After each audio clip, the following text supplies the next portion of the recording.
Vous parlez sur votre blog de la 3e édition de Net Explorateur. Il s'agit d'un forum qui récompense les initiatives innovantes et les plus prometteuses en termes de technologie. Pouvez-vous nous parler de ces nouvelles tendances? Quelles innovations vont révolutionner nos modes de vie?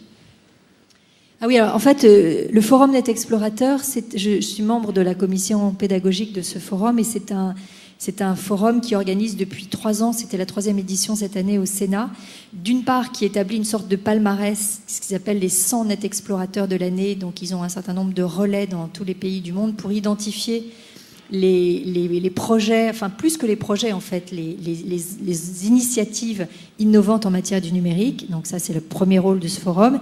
Et le deuxième, donc ça se passe sur 2 jours au Sénat en février. Et donc c'est une sorte de grand colloque où ils font intervenir un certain nombre d'experts de ces sujets-là. Et pour la 2e année, parce que la première année on ne l'avait pas fait, mais pour la 2e année, il y a une étude faite par un sociologue, qui est d'ailleurs un sociologue assez connu, qui s'appelle Bernard Cattela, et qui est un sociologue d'un certain âge, qui n'est pas du tout un digital native, comme on dit aujourd'hui, qui est vraiment un sociologue de la vieille école, et qui réalise une étude de tendance. Et donc, cette année, il y a eu 4 tendances qui ont émergé. Donc, en fait, c'est qu'est-ce qui est en train de se passer dans ce qu'il y a de plus innovant dans ce secteur du numérique.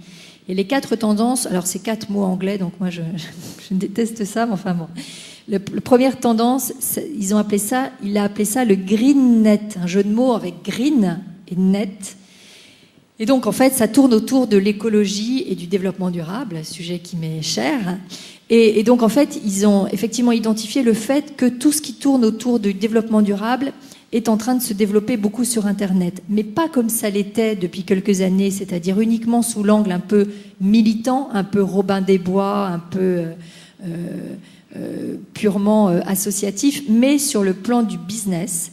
Et effectivement, aujourd'hui, ce qui se passe, c'est qu'à la fois le développement ce qu'on appelle les green tech, toutes les techniques pour automatiser grâce au numérique un certain nombre d'opérations, des sites internet qui permettent à des agriculteurs par exemple de pouvoir gérer l'arrosage de leurs récoltes, etc. Donc c'est tout cet aspect green tech, de ce qu'ils appellent le green scan, donc toutes ces techniques, tous ces sites qui permettent de mesurer l'empreinte écologique par exemple d'un produit, de suivre à la trace sur le globe un produit que vous allez acheter, de voir où il a été fabriqué pour calculer son empreinte écologique, ou un autre site par exemple qui s'appelle Green Guide et qui permet selon une batterie d'une 15aine de critères de pouvoir calculer l'empreinte aussi écologique de tel ou tel produit. Enfin bon bref, donc tout ce qui tourne autour du green et du développement durable est la première tendance. La deuxième tendance, c'est celle qu'ils ont appelée les micro-jobs. C'est qu'effectivement est en train de se développer ce phénomène des micro-jobs, parfois qui durent 5 minutes, un peu, tout ce qui on va par exemple donner à surveiller les caméras de surveillance d'un grand magasin par exemple par internet, où vous pouvez vous mettre derrière, je pourrais retrouver tous les sites pour ceux que ça intéresse parce que j'ai noté tous les sites. La troisième tendance, c'est ce qu'ils ont appelé le catch marketing. Alors c'est encore un mot abominable, mais c'est simplement tout ce qui est lié à ce que je disais tout à l'heure sur le fait d'être pisté, d'être tracé.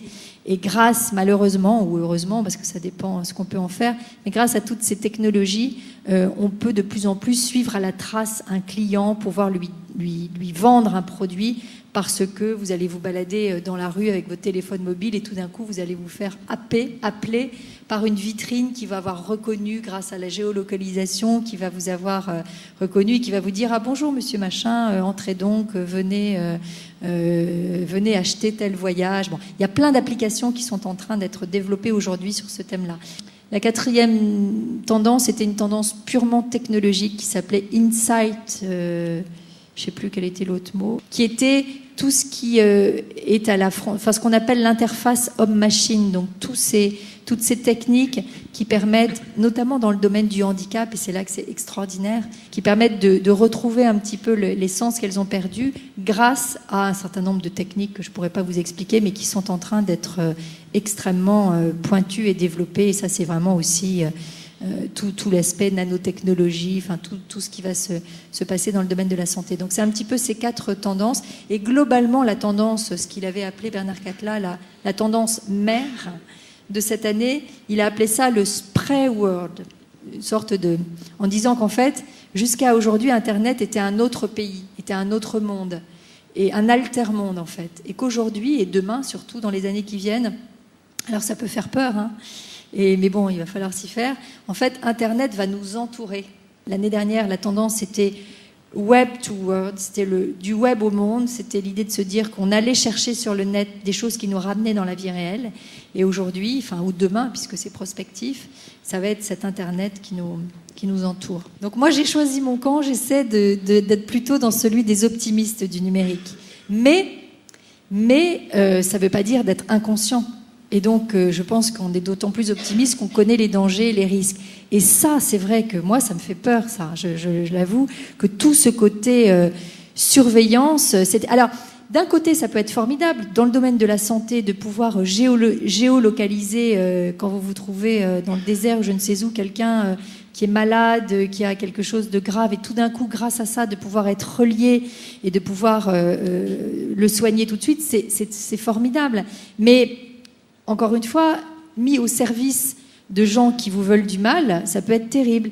Et l'idée d'être tracé, et il y a plein de sites des réseaux sociaux qui le permettent déjà, où vous pouvez déjà. Alors ce cas, c'est que vous n'êtes pas obligé de le faire. Hein. Tout ça se fait sur un mode aujourd'hui volontaire, mais il y a des gens que ça amuse beaucoup de pouvoir en temps réel montrer à tous leurs amis à quel endroit ils se trouvent physiquement. Et ça, ce passage, cette géolocalisation, c'est un pas de plus sur le mélange de la frontière entre le réel, le virtuel, le privé, le public.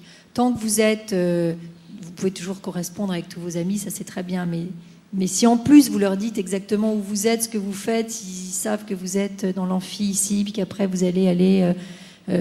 prendre un verre place Péberlan, puis qu'après ils vous suivent partout. Enfin bon, c'est encore une fois, ça peut être mis au service de causes qui sont très très dangereuses.